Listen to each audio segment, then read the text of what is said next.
You're listening to a Zweig Letter Podcast exclusive, putting architectural, engineering, planning, and environmental consulting guru Mark Zweig and his team of expert straight talk in your ear. Mark has more than 30 years of experience helping AEP and environmental firms thrive, and these podcasts deliver his invaluable management, industry, client, and HR advice directly to you, free of charge. The Zweig Letter Podcasts let you develop professionally, wherever you are. Hey everyone, and thank you for joining Zweig Group Media and the Zweig Letter Exclusive Interview Series. With almost 25 years of continuous coverage of the design industry, the Zweig Letter is a constant in an ever-changing marketplace. We're bringing you some of the best and brightest minds that our industry has to offer. Today, I'm pleased to welcome Mr. David Wantman, President of Wantman Group in West Palm Beach, Florida. David, it's great to have you join us today. Instead of me reading off a litany of things about your firm, and why don't you just tell us a little bit about Wantman Group? Thanks, Randy. It's a pleasure to be here today. Glad to spend some time with you.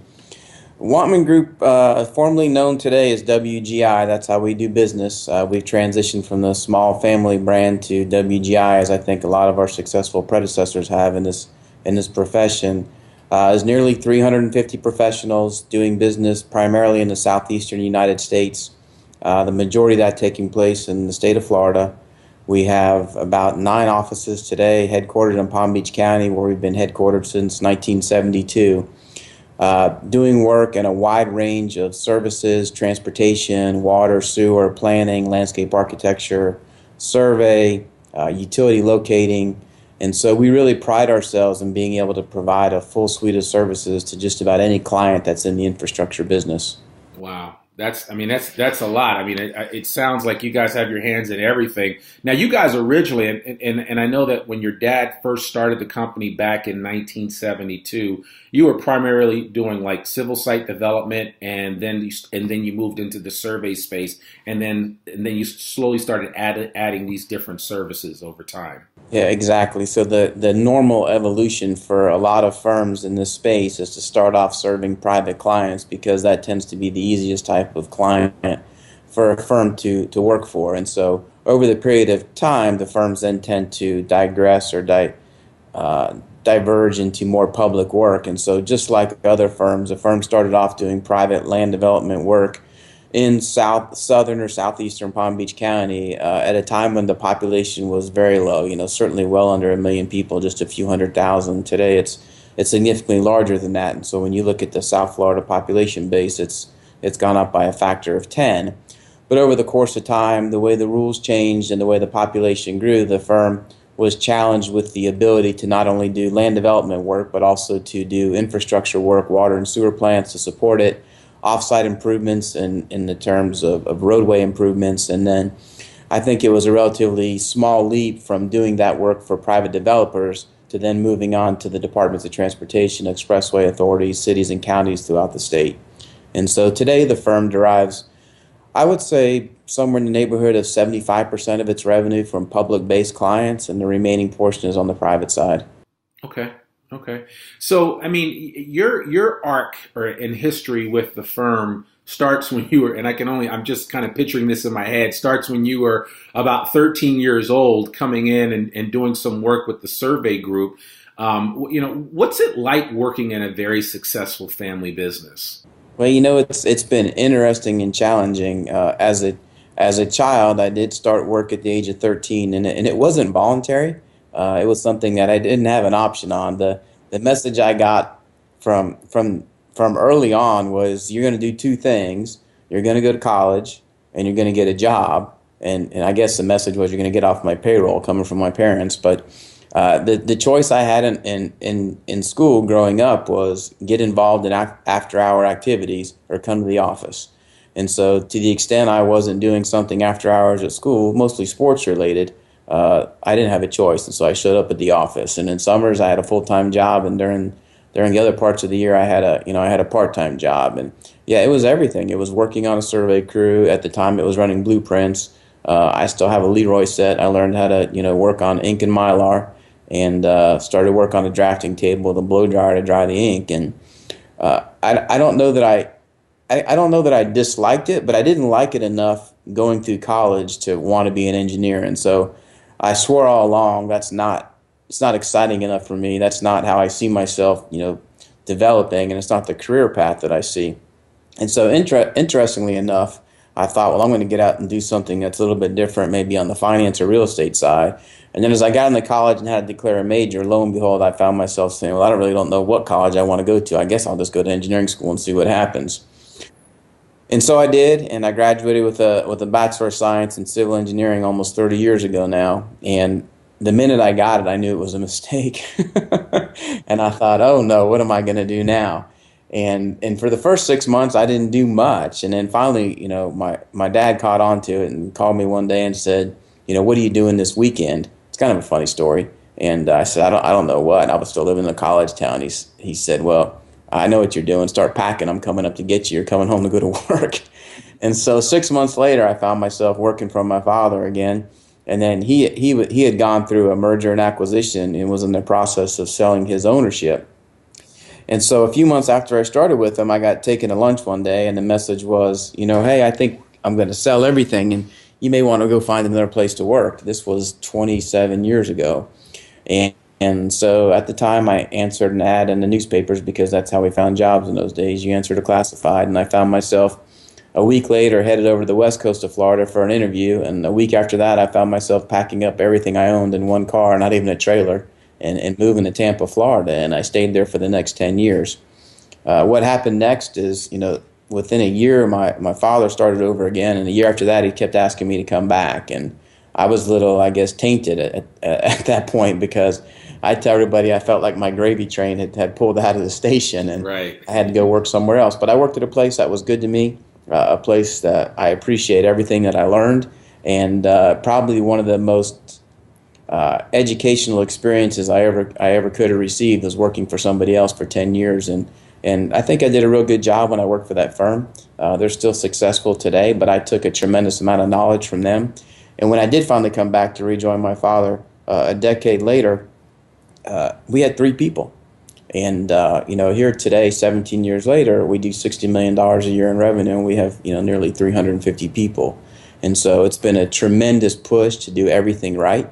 A little plug for Zweig. We use your services. We find the information and the guidance you provide to be tremendously beneficial because we're just one firm in a relatively small area, and we're competing with a tremendously robust and well-financed peer group. And so the information that we can gather to help us make intelligent decisions based on what some of our peers are doing has been tremendously valuable to that growth. Yeah, and you're absolutely right. I mean, I know I was writing an article the other day, and I was talking about how this is the actual 3rd decade that I've worked in the design industry, and I'm amazed at how much things have changed. And, you and I are probably not terribly far off in age, but the reality is that, it's a lot different this industry is a lot different now in, 2016 than it was in the 90s. And there's just so many new things happening. And I guess, I find it interesting that, you were able to step away from the family business for a while and learn on somebody else's dime, but then come back and not so much rescue your dad, but become a part of the arc of success that you guys have experienced, like you said, in the last 17 years. So I think that's very interesting because there's so much consolidation in this industry.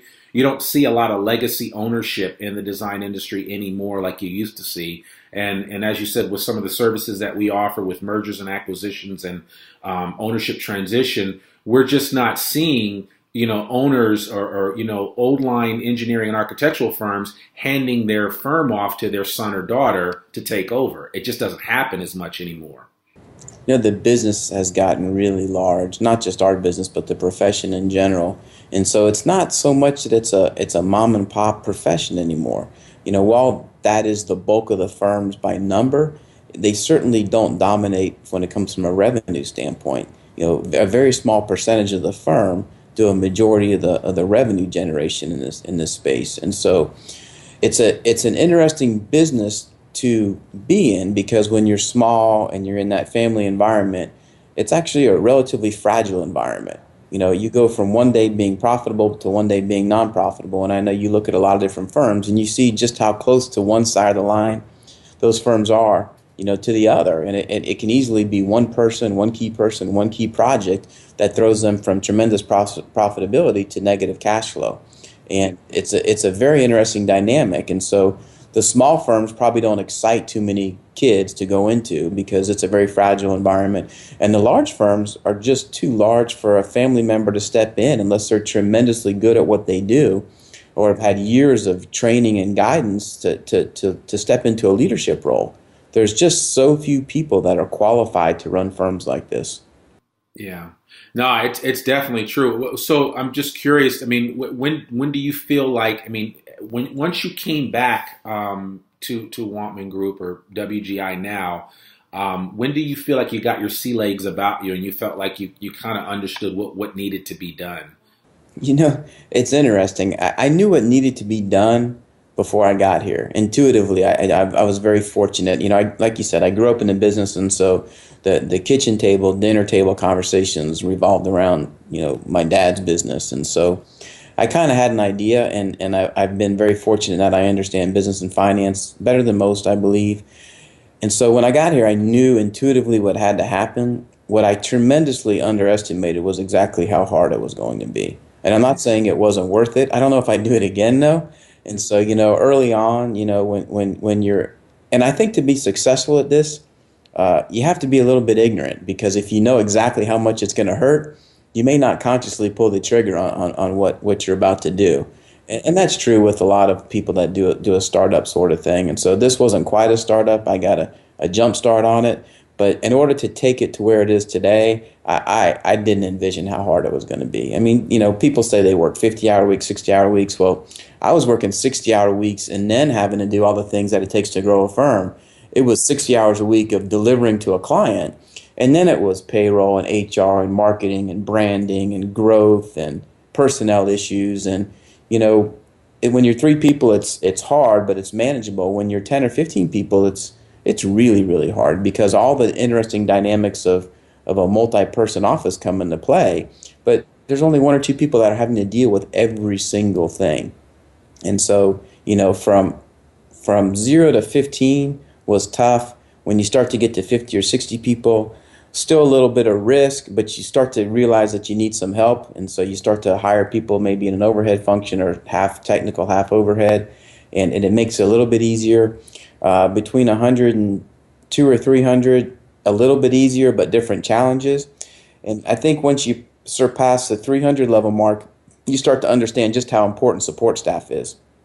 So the concerted effort that we've made the last year or so especially has been to get the support staff in place to actually leverage the technical growth. And, everyone says we don't need HR, we don't need IT, we don't need marketing and branding. The reality is you don't if you want to be stagnant. But if you want to do what people at Zweig promote and the successful firms promote, you have to outspend every single one of your competitor tremendously in every single one of those areas. You have to do really well at HR, you have to do really well at IT, and you have to do even better at marketing and branding, because that's what this is about. I mean, it's about taking care of the people. It's about making them feel comfortable in their work environment, to make sure that they're using the latest tools. And, let's face it, engineers, architects, they like technology, and so they want the latest stuff. That's what excites them at the office. And then you got to market and brand all that. You got to let the world know. And that's the challenge. The technical work is easy. It should be easy. It's selling it to everybody else. That's the hard work. So it seems like, especially at the size that you guys are at, you have had to develop your leadership chops. And what would you say? If somebody were, if you were in a room and just a fly on a wall and someone was talking about your leadership style, what do you think they would say about your style of leadership? They'll tell you I'm very serious, which I am. I tend to be very serious about what I do, because I take it. I don't take it lightly. There's a lot of people's livelihoods at stake, and it may sound actually a little bit morbid, but I tell people that the decisions we make here at the office when we're working on a project affects people's lives. and not just in a positive way. When we make a mistake, people can lose their lives. And so you have to take what we do very, very seriously. There's a tremendous amount of liability, not just to the firm, but to the professionals that work on a project to do things correctly. And so, yes, I'm very serious about it because there's nothing more serious than people's lives. But, at the same time, I'm a hands-off leader. I like to hire really good people, point them in the right direction, coach them, and then let them do what they're here to do. And so, the best people that I work with get the least amount of time from me because, quite frankly, they don't need it. And so, as a leader, my goal is to make sure we're looking for opportunities, that we're continuing to promote the growth that's absolutely necessary to keep our key personnel engaged. But at the same time, it's not to babysit people. It's not to go around and make sure that you did everything you said you were going to do this week. Eventually, that stuff catches up with you, and the people you work with will say, yeah, it doesn't need to be me that figures it out. Right. It happens soon enough. Yeah. No, one of my favorite quotes is, I think it's a Steve Jobs quote. It's that, what you need to do as a leader is hire really smart people and then get the hell out of their way and let them do their job. So, so I think that's great. Well, this is the month of September 2016. We are getting ready for our Hot Firm event, which is coming up in a couple of weeks. I know you'll be there with your team, and rightfully so. Your firm has received numerous awards and accolades, including being a Zweig Group Hot Firm, Best Firm to Work For, and a Marketing Excellence Award winner. And we call that the trifecta. So you guys have a special label that you guys are going to wear when you walk around at this Hot Firm event in Phoenix in 2 weeks. Fantastic. Yeah, which is really cool because you've gotten all three of those. And then not to be outdone, you guys are also an Inc. 5000 and an E&R list and you're on the E&R list of the top 500 design firms in the United States.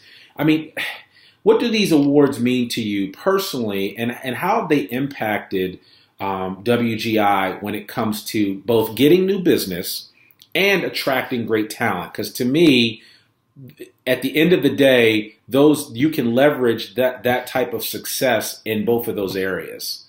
Yeah, those are great questions. And again, I'll go back to what I said about IT, HR, marketing, and branding. And so we're focusing on the third leg right now of what differentiates successful firms. And so the awards mean everything because they lend stability and credibility to a firm. And so when a firm gets an award for fast growth, I tell everybody that's a great firm because it's a measure of our success. But it's not as important as the Best Firm to Work For award, because that's the one that says, hey, this is a good place to work. And by the way, they're also growing, which means I have potential. And so while we're proud of both of those, the Best Firms to Work For personally means more to me from a leveraging standpoint and from a personal reward standpoint, because I think if it's a good place to work and you attract talent, then the growth will come if you manage it effectively. And so, number one, be a good place to work, and then let the rest fall into place behind that. But when you look at both of those awards, we work really hard to achieve those goals. And so it's not just the fact that we get to, put it on our email for a year, or put it on the intranet, or advertise it, in publications. It's the fact that people start to believe in the culture. And when you look at the clients say, hey, well, look, it's a good place to work. They're growing. They're one of the largest firms in the country. Well, the important clients, or the clients that conversely don't know a lot about what they do, that's what they're looking for when they hire a professional consultant. They want to know that the people are stable. They want to know that the firm is stable. They want to know that the people are happy, because that's what's going to take to deliver a successful project for them. And then when you add in, the third part of that, which is the marketing award, that's just, that's what that is us making a commitment to what I said earlier. It's us putting our money where our mouth is, and that is, let's brand it. Let's get it out there. Let's get it on Instagram. Let's get it on Snapchat. Let's get it on social media. Let's make sure that we're attracting the generation of professionals in the workplace. Let's get it in their face. Let's do it constantly. We have someone here that's dedicated to social media full time. That's her job. That's what she does. If you would have asked me that question 10 years ago, I wouldn't have known what social media was. 5 years ago, for that matter. Yeah, and then if you would have said, 2 years ago, hey, you're going to dedicate one person to social media, I would have said, well, you mean taking care of our website?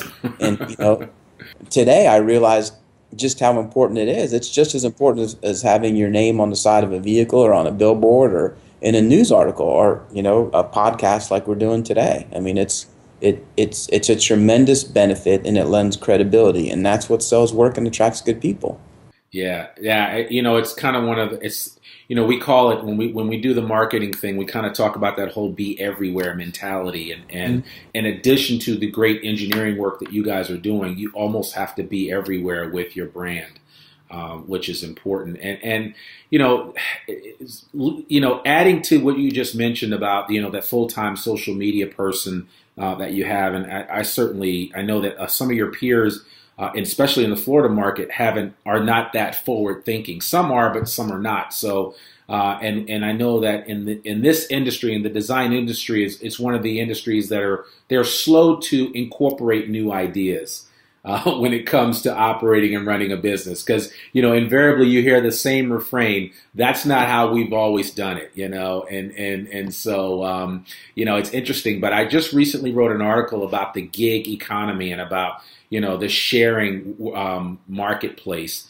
And I don't know about you, David. Have you ever used Uber before? Have I ever used what? I'm sorry? Uber. Oh, Uber. Yeah, I love Uber. Okay. So, we've got Uber, we've got TaskRabbit, we've got all these programs out there that allow us to, whether it's sharing a ride or Airbnb and getting a rental or whatever. What are your thoughts for this industry specifically of being able to share workers or hire talent for a specific project in the future? I mean, where do you fall in that spectrum of that idea of, I think the coming economy, I think Intuit said that by 2020, 40% of the U.S. workforce will be operating from that perspective. And I'm just curious to see what you think about that. So it's presenting a very interesting dynamic, and it's a very, very tricky question to answer. The first component of this has existed for years, and that was outsourcing. Can we outsource production or drafting, for lack of a better term, overseas? And to some extent, you see some of it, but I don't run across it more than once or twice a year. And so it hasn't been something that has been predominantly used, or I think, very successfully in delivering a project. We're seeing a tremendous push, and we keep hearing about, new millennials, and today I heard about centennials, which is, I guess, the generation coming up behind. You hear about centennials yet? I see you laughing, yeah. So they're only about 1 million or something folks behind the new millennials as far as being the largest age group now, which I think is everybody under age 18. But every time we go to a conference or some sort of event or some sort of HR gathering, we hear about new millennials. And then the thing we constantly hear from them, we touched on technology, is, where am I going to work? They want to know what their workplace environment's going to be. Is it a nice office, or am I going to be sitting someplace where I'm not comfortable all day? And then the very next question we get is, are the work hours flexible? And then right on the heels of that can we work from home? And so, from someone who had to go to the office, as a young teenager, and didn't get the option to sit at home, it's hard for me to grasp. And when you look at the generation that's been in the business longer than I have, they don't come close to understanding it. And I'm somewhere in the middle, and I'm doing my best to try to find that happy medium. But it's hard because we work in a team environment with a lot of collaboration. And the struggle in the late 90s and the early 2000s were, how do you work share across offices effectively? And so, some of our software providers came out with products that lets you share technology and files and make sure that everyone's always working on the latest document. And the transmission speeds got faster and faster and faster to where, you can sit where you're sitting and I can sit where I can sit, and we can collaborate on a drawing or a spreadsheet or calculations real time, just like we're doing, video today. And it works well. We've crossed that hump, but we haven't figured out how to have a team of people, a team's 5, and how to have all 5 people in 5 different locations and 5 different time zones effectively work together, and then come to a meeting with a client and say, okay, here are the 5 people that are working on your project, and have them look at a screen and feel comfortable. And so that's something that this next generation is going to push really hard. And I think as the next generation starts to become our clients, that they'll start to accept lack of a physical presence. And when the client starts to accept it, we'll be forced to deliver a product in that manner. And so you're going to continue to see more of this outsourcing, work at home, and flexible workforce demands, because the generation that's supplying the talent, the human capital, is going to demand it, and we're going to have to adapt to it. Yeah, I mean, that's our thought, and that's kind of the synopsis in this article that I recently wrote for the Zweig letter. That I guess at the end of it, I said change is coming, whether we like it or not. Sure. Yeah. I mean, you can do it the way you've always done it. I can go get some drafting tables and stools and Leroy sets, and let's see how long we survive. In a similar manner, I can take any of the E&R 500 firms that are a fantastic peer network and say, let's see how long you survive when the workforce doesn't want to come to the office and you demand it. Yeah. It's going to be an interesting transition. It will. It certainly will. Well, listen, before we close out, I did want to mention I had a chance to look at several of your marketing materials. I looked at your WGI Informer newsletter, which I think is an internal newsletter. And I got to say, David, it really looks like you guys know, I mean, you work hard, but you guys know how to play hard too and have a lot of fun. Do you want to just, can you just talk a little bit about that and what stands out in your mind with regard to that? Because it looks like your people are involved in a lot of civic-minded activities. I think there may even be a race team. There are a few other things that you guys do that's kind of cool. And so I'm just curious if you would be able to talk about that, because we don't always see that. Even with firms of your size, I mean, yeah, we'll see the occasional Instagram photo of a couple of folks getting together and maybe running a half marathon or something like that. And I'm not belittling that effort. I'm just saying that some firms are all in and others really aren't when it comes to that whole idea of work hard, play hard. It seems like you guys have captured the essence of that. Do you want to just speak about that a little bit? Yeah, I'd love to, Randy, because it's something that I'm passionate about. It's so vital that the relationships that develop in the workplace translate to activities outside of the workplace. It's not just knowing what your partner's strengths and weaknesses are when it comes to being able to deliver a product to a client. It's knowing what those strengths and weaknesses are and how they communicate outside of the office and how they relate to people when they're doing something that's completely opposite from what you normally deal with them on. And so those activities, whether it's that marathon, or I think a couple of weeks ago we had a local animal shelter in here and we brought animals in and we raised some money for them. So it was a benefit to everybody. People got a chance to hang out with some animals that needed some attention and raise some money for a good cause. This week or next week, I believe we have a chocolate food truck coming in and a guy coming in making all sorts of things with grilled cheese sandwiches or something, but. It's get off a little bit early in the middle of the day, end of the day, celebrate a little bit, see how people react when they're not actually when they let their hair down, they're not working on the project. It lets you bond better with the people that you're with 8 or 10 hours a day. And if you can't develop that bond and that kinship outside of the office, you can't be as successful inside the office. And so it's absolutely vital to success. Well, man, yeah, I tell you, just looking at it looked like fun, and I'm an adventure kind of guy. I like to go out and do outdoors activities, and I must say it looks like people there at WGI are really having a great time. And so, I mean, and you guys are doing, I mean, on the balance sheet, you guys are doing great, but, in terms of just a work-life balance, I mean, you guys seem to have it all under control, which I think is a testament to you and your father and the rest of the leadership there at WGI. And I know I lied. I actually have one final question. I know you do have some children. Is there a third generation of Wantmans that are going to be working in the firm? Or I don't think so. I'm blessed with two lovely daughters. One who's studying physical therapy at the University of Alabama, okay, which drives the gator in me crazy. And my youngest daughter says she's pursuing a medical career. And okay, I'm going to be faced with an interesting challenge, and that is, how I actually exit this business one day. But fortunately, I'm I'm young and energetic, and I have a while to think about that. I plan on being here for quite some time. Well, yeah, that's true. Yes, you are young, and I'd like to think that a lot of us in this age range are going to work into our 70s without pause or concern, just because of technology and the fact that, medicine will keep us alive a lot longer. So I think that's kind of a cool thing. Well, I guess the one thing that your daughters will benefit from is that, hey, who knows, you may design or build the next hospital that they work in. So there'll be some tangential relationship there. They get a kick out of seeing our projects and our vehicles when they're driving around town. Their friends, send them a text message or an Instagram, to get heart back on social media. Right. They say, look at the picture. I just saw one of your vehicles somewhere. So it's kind of neat. That's cool. Well, David, man, I just want to thank you so much for taking time out of your schedule to be with us on the Zweig Letter Interview Series. I really appreciate that. Randy, it was fantastic. I'm glad I could do it. It was good to see you. The questions were very insightful, and hopefully a lot of listeners will gain some benefit out of listening to them.